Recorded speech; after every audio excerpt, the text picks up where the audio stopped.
Assalamualaikum warahmatullahi wabarakatuh. Selamat datang kembali di channel Manusia Bayangan Adventure. Semoga yang nonton video ini selalu diberi kemudahan dalam setiap urusannya dan dilancarkan rezekinya. Amin.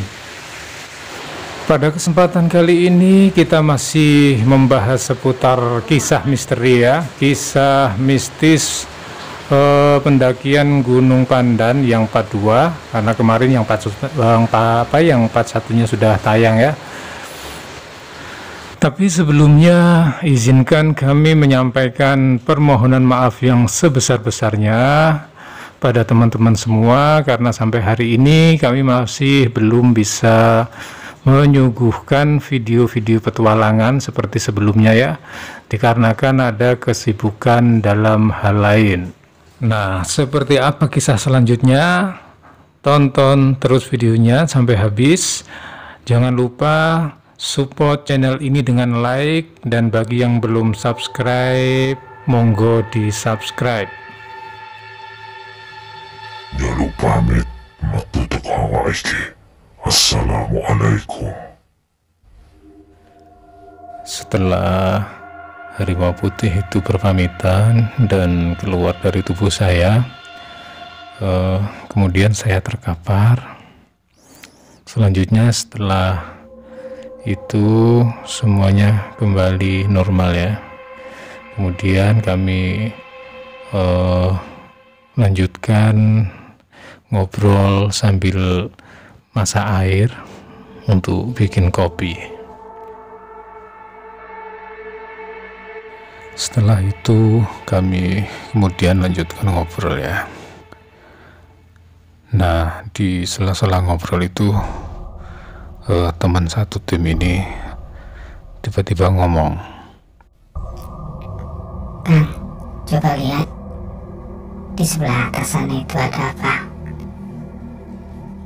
Ketika saya melihat ke atas, ternyata ada sesosok makhluk berbungkus kain kafan yang sudah kumel ya, udah kumel banget.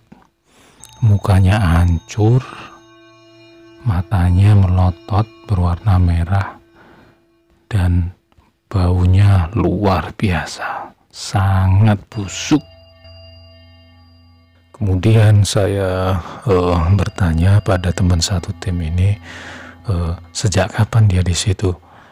Kemudian teman satu tim ini menjawab, Udah dari tadi sebenarnya, cuma saya diem aja. Lalu saya bilang ke teman satu tim ini, ya udahin aja, biarin aja, nggak usah diurusin gitu kan. Kemudian kami lanjutkan ngobrol ya, kami bercerita-cerita lagi. Karena posisi masih hujan ya, sangat lebat hujannya. Jadi hujan dari sore tadi ya, ketika kami sampai di atas itu tadi sampai malam itu belum juga reda. Kabut pun juga begitu, kabutnya sangat-sangat tebal juga. Bahkan lampu senter yang kami bawa pun nggak bisa untuk nembus ya, jarak pandangnya sekitar 1-2 meter lah, nggak sampai kayaknya 2 meter. Tiba-tiba saya melihat di atas batu yang paling besar itu ya, yang posisinya berada tepat di depan saya, lurus di depan saya. Di atas batu itu ada seorang putri ya, berpakaian kerajaan ya, keraton, seorang putri yang sangat cantik. Cuma saya nggak tahu itu siapa gitu, karena nggak ada komunikasi dan dia juga nggak ngomong apa-apa. Jadi putri keraton itu hanya duduk, terus kemudian dia berdiri terus gitu kan, memandang ke arah kami, dan sesekali dia tersenyum ke arah saya. Cuma lagi-lagi saya nggak ngomong ya, saya cuma diem aja, saya biarin aja. Selama-lama dia menghilang sendiri. Ada sekitar 10-15 menit lah dia berdiri di situ, kemudian menghilang. Singkat cerita, tibalah saatnya kami mendokumentasikan kegiatan dua orang ya, kegiatan ritual mereka. Nah, ketika ritual sedang dilakukan ya, di situ yang batu besar itu kan ada terowongan ya, ada terowongan kecil gitu yang digunakan untuk tempat duduk ya, di situ bersila. Di situ ada tungku-tungku buat dupa dan sesajen, dan di situ juga tempat untuk nyalain dupa. Nah, ketika orang yang satunya ini ya, kan dua orang tadi ya, yang satunya ini sedang melakukan ritual di situ, kemudian saya merekamnya.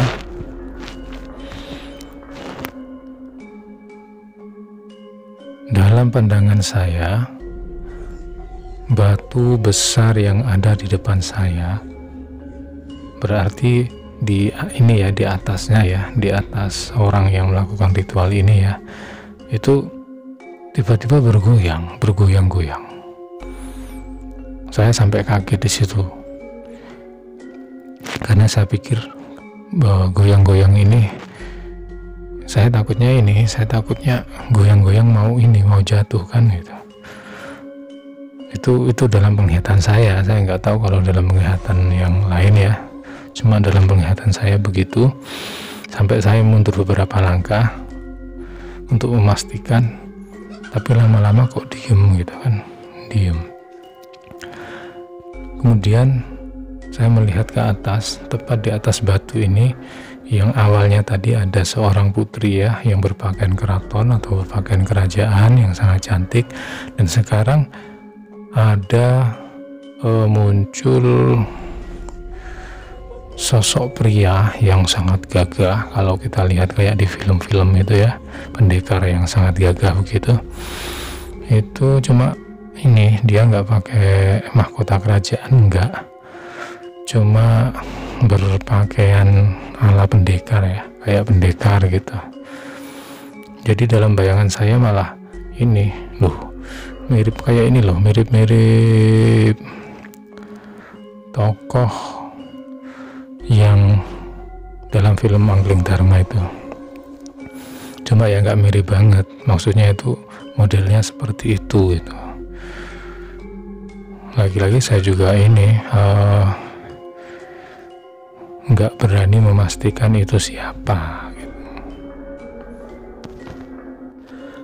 Secara tiba-tiba pandangan saya tertuju tepat di bawah ini ya, batu besar yang ada yang mirip seorang pendekar tadi duduk itu di bawahnya. Itu pandangan saya tertuju ke situ. Tiba-tiba batu itu berubah gitu. Jadi batu itu berubah membentuk sebuah lubang yang awalnya agak kecil, samar-samar. Kemudian lubangnya itu membesar, berbentuk lingkaran gitu ya, besar. Setelah luas, samar-samar mata saya melihat ada kabut yang tipis ya, di situ ada kabut tipis. Kemudian samar-samar juga terlihat ada tembok-tembok, nggak terlalu tinggi temboknya ya, nggak tinggi banget maksud saya, mungkin tingginya hanya sekitar 2 meteran ya, sekitar 2 meter. Lama-lama terlihat sangat jelas bahwa itu adalah tembok, semacam tembok keraton atau kerajaan di situ. agak lama juga ya mata saya tertuju ke situ, seakan-akan kepala saya ini nggak bisa saya gerakkan untuk menoleh ke kanan dan ke kiri, nggak bisa. Jadi pandangan saya tertuju lurus ke depan untuk melihat itu. Setelah itu sosok putri yang awalnya ya, yang awal tadi saya lihat ada di atas, saya berdiri.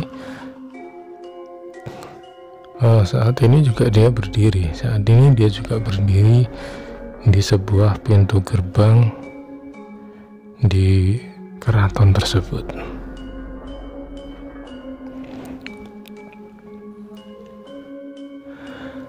Ya, ada beberapa lama sih ya, ada sekitar 5 menitan lah. Ya, sekitar 5 menitan saya diperlihatkan di situ aktivitas keraton di situ ya, yang terlihat sangat jelas di mata saya. Kemudian lambat laun tiba-tiba ada kabut datang lagi, yang awalnya tipis, terus kemudian dari ya jadi agak menebal, tebal dan menutup semuanya. Kemudian lubang itu hilang bersamaan dengan selesainya aktivitas ritual yang ini ya, yang orang yang satunya ini yang di bawah batu itu. Karena orang yang satunya ini masih melakukan meditasi di atas ya, di pendopo atas itu. Kemudian saya melihat ke atas. Nah, begitu melihat ke atas, ternyata pocong yang tadi nongol itu masih ada di sana. Lalu saya mengajak teman satu tim ini untuk naik ke atas dengan maksud memberitahu pada orang yang melakukan meditasi di atas itu untuk berhati-hati.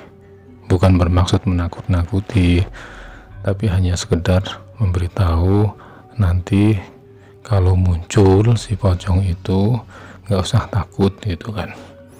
Karena apa? Karena saya khawatir dia kaget kemudian berlari, sedangkan kondisi kan jurang kan, di depan kan jurang, terus posisi juga lagi hujan deras, kemudian kabut pun tebel gitu. Takutnya terjadi apa-apa karena dia berlari gitu.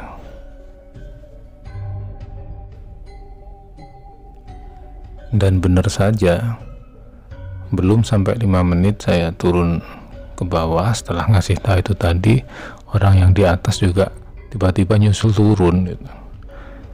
Katanya ini pocong itu nongol dan dia bukannya takut, itu bukan berarti takut, tapi kaget aja. Kalau istilah Jawanya itu belum tatak gitu ya. Dan meditasinya sementara dihentikan dulu dan dilanjut lagi nanti ya. Kemudian kami lanjutkan dengan ngobrol-ngobrol lagi. Nah, di tengah-tengah ngobrol itu saya mendengar ada suara yang aneh ya, agak berisik gitu loh, kayak suara-suara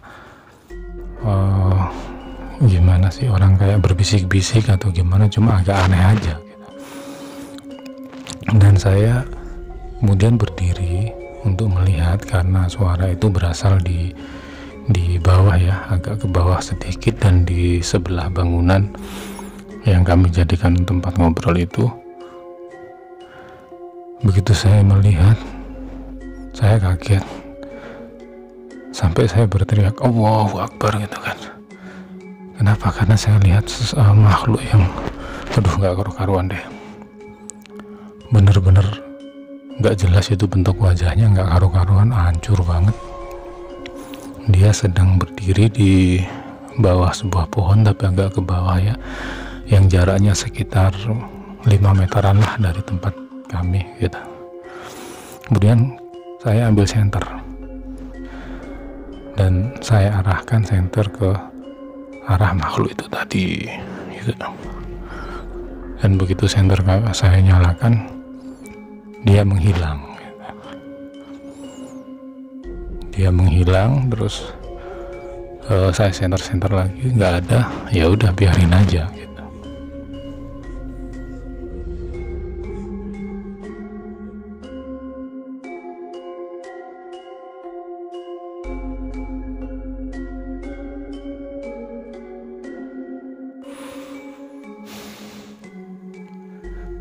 Sebenarnya masih banyak banget ya kejadian-kejadian sepanjang malam, mulai dari suara teriakan minta tolong, suara tertawa cekikikan, bunyi lonceng, bunyi gamelan, dan lain sebagainya. Cuma semua itu nggak kami hiraukan. Akhirnya kami turun keesokan paginya ya.